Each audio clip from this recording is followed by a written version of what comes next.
गुना देना पड़े और आपको मिले कितना, 1 रुपये का 80 रुपये $1। गजब गणित है, समझ में आता है। अर्थशास्त्री तरह तरह के तर्क दे देगा, क्यों? क्योंकि वहीं पढ़ के आया है। किसी को भी अगर इकोनॉमिक्स आज पढ़नी है तो वो जाना पड़ेगा कहाँ, लंदन, वही होती है इकोनॉमिक्स की पढ़ाई। तो वो जो पढ़ा देते हैं वही आप मान लेते हो, डेफिनेशन उन्होंने बनाई है। तो ऐसे ही वो विकसित की डेफिनेशन, ऐसे ही भारत को बनाना है। सबसे ज्यादा अपराध विकसित भारत में होगा क्या, उनकी कल्पना है 2047 का भारत कैसा होगा, मैं आपको फील करा देता हूं। वो ये चाहते हैं कि बायोमेट्रिक सिस्टम होगा, उसकी तरफ बढ़ रही है सरकार। सब कुछ आधार से लिंक होगा, उसकी तरफ सरकार बढ़ रही है। फैमिली आईडी होगी, उसकी तरफ बढ़ रही है। आपकी आभा आईडी बनेगी, जिसको आभा कार्ड कह रहे हैं, जो स्वास्थ्य को लेकर है, वो उसकी तरफ जा ही रही है सरकार, है ना। आपके बच्चों की अपार आईडी बनेगी डिजी लॉकर में, सब दस्तावेज चोरी नहीं होंगे, आपके बहुत सेफ होंगे, है ना। आपकी बैंकिंग की आईडी बनेगी, बैंकिंग में रुपया आपके पास नहीं होगा, सीबीडीसी होगा, और सीबीडीसी का नियम है कि उसको जिस काम के लिए कहा गया है उसी काम में खर्च होगा, नहीं तो एक्सपायर हो जाएगा। धन कभी एक्सपायर होता है क्या?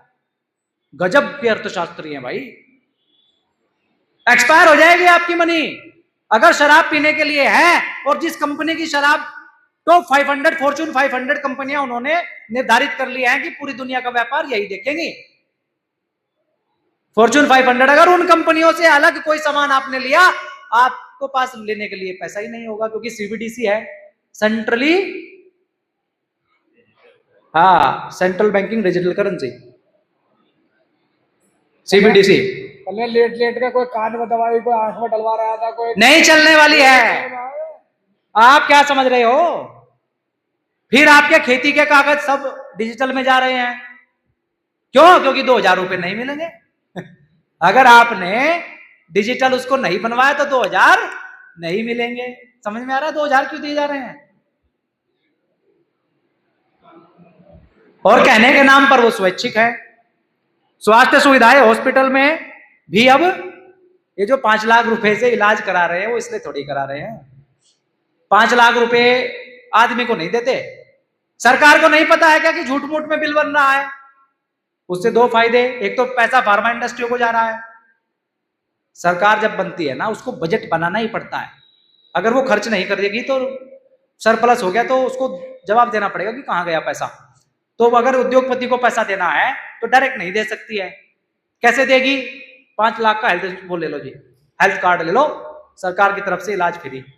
अब वहां जाएगा, डॉक्टर कहेगा कि तेरे को तो मैं बिल बना दूंगा, कुछ तू रख लिए, कुछ हम रख लेंगे, 5 लाख का या 2 लाख का तेरा बिल बना देता हूं। तो उसमें से 2 लाख रुपए आपके दिए हुए टैक्स के पैसे से जो बजट बना है स्वास्थ्य का, उसमें से डिटेक्ट हो गए, पैसा आपका ही जा रहा है। आपको लग रहा है सरकार का जा रहा है ना। तो ये है, ये विकसित भारत बनाना है उनको। मेट्रो होगी, बड़े बड़े नगर होंगे जिनको स्मार्ट सिटीज बोला जा रहा है, उसमें वही चढ़ पाएगा मेट्रो के अंदर, क्योंकि मेट्रो बायोमेट्रिक से चलेगा। बायोमेट्रिक में हेल्थ आईडी है, आभा आईडी है, सब कुछ है, सब डाटा उनके पास है। आपका फेशियल रिकॉग्निशन सिस्टम से ही सब रिकॉग्निशन हो जाएगा। इसने तो तीसरी वैक्सीन नहीं दी, आप नहीं जा सकते, आउट। ये है 2047 का विकसित भारत। बना देंगे, उसको क्या दिक्कत है? अगर आपको समझ में नहीं आई तो झूठ थोड़ी बोल रहे हैं वो, उनका बताने का तरीका बस अलग है आपको, कि हम आया आपके फायदे के लिए कर रहे हैं। ये आपको समझना है कि आपके फायदे के लिए हो रहा है कि सच्ची में आपको कंट्रोल करने के लिए हो रहा है ना। तो ये हमको समझना पड़ेगा। ऐसे ही उन्होंने डेफिनेशन बनाई है विकास की, अमीर की, गरीब की। दुनिया जिस राज्य में हम बैठे हैं, ये दुनिया के 17 देशों को खरीद सकता है झारखंड। इसके पास इतनी प्राकृतिक संपदा है, और ये भारत के सबसे गरीब राज्यों में आता है। गजब है भाई, कमाल है। जिस कोयले से भारत की 90% बिजली का उत्पादन होता है, वो झारखंड के अलावा कहां है भाई? बिहार झारखंड इसमें ही तो है। जिस बिजली को बेच करके ये धनपति बने हुए हैं, और वहां के लोग गरीब हैं। कुछ ही बता दो, क्योंकि एजुकेशन उन्होंने तैयार कर रखी है, आपको जो बताया जाएगा वो मानना पड़ेगा आपको। तो इसलिए डॉक्टर साहब कह रहे थे कि हमको नए लोग बनाने ही पड़ेंगे जो डेफिनेशन तय करेंगे, क्योंकि आदमी की एक सीमा है उसको बताने की, सिखाने की, उसके संस्कार है, उसकी नॉलेज है जो अनकॉन्शियस में पड़ी हुई है, वो कहीं ना कहीं आड़े आ जाएगी। जैसे उन्होंने ये पूरी पीढ़ी तैयार करी है अपनी व्यवस्था को चलाने के लिए, अंग्रेजों ने ये व्यवस्था बनाई थी अपने सिस्टम को चलाने के लिए, क्लर्क पैदा किए थे उन्होंने, उनको नई इन्वेंशन वाले आदमी चाहिए थे। तो वैसे ही हमको एक पीढ़ी बनानी पड़ेगी जो नए नियमों को निर्धारित करेगी, सच्ची डेफिनेशन देगी, है ना। अगला प्रश्न क्या है कि शिक्षा व्यवस्था या सिलेबस ही गड़बड़ है तो सही शिक्षा कहां से ली जाए, इसका समाधान बताएं। इसका समाधान जो है वो डॉक्टर साहब बताएंगे, वो हमारा विषय नहीं है, उसका समाधान भी करेंगे। सिलेबस और शिक्षा हमको अपनी बनानी ही पड़ेगी, हमको नहीं दुनिया को ही बनानी पड़ेगी ये अपनी, है ना। ये भी होगा, ये तो लोकल के हिसाब से बनानी पड़ेगी। और प्रकृति की बहुत सुंदर व्यवस्था है, प्रकृति ने जहां जैसे बच्चों की जरूरत है वैसे पैदा कर रखे हैं। सिर्फ जनता सरकार मोर्चा का कर रहा है कि समय काल और परिस्थिति के हिसाब से वो जो तलवारें भगवान ने भेज रखी हैं या जगह जगह रखी हुई हैं उनकी जंग छुड़ाने का काम कर रहा है जनता सरकार मोर्चा।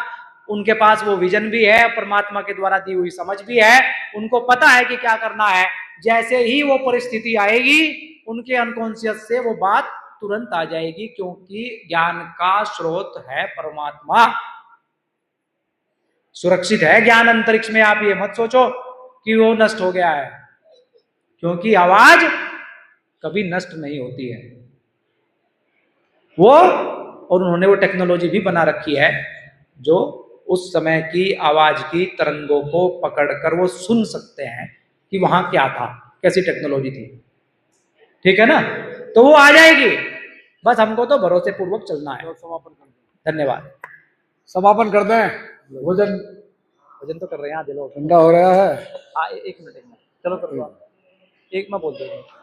अब सिसोदिया जी की बात के बाद आप सब भोजन कर लेंगे, और ठीक कितना टाइम हो गया, 2 बजे है, तो ठीक हम 2:45 पे शुरू कर देंगे।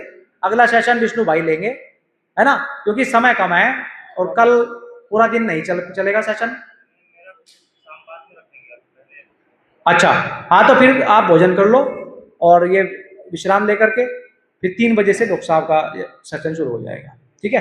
जब तक वो आएंगे तब तक हम प्रश्न उत्तर जो बात पूछनी होगी वो कर लेंगे।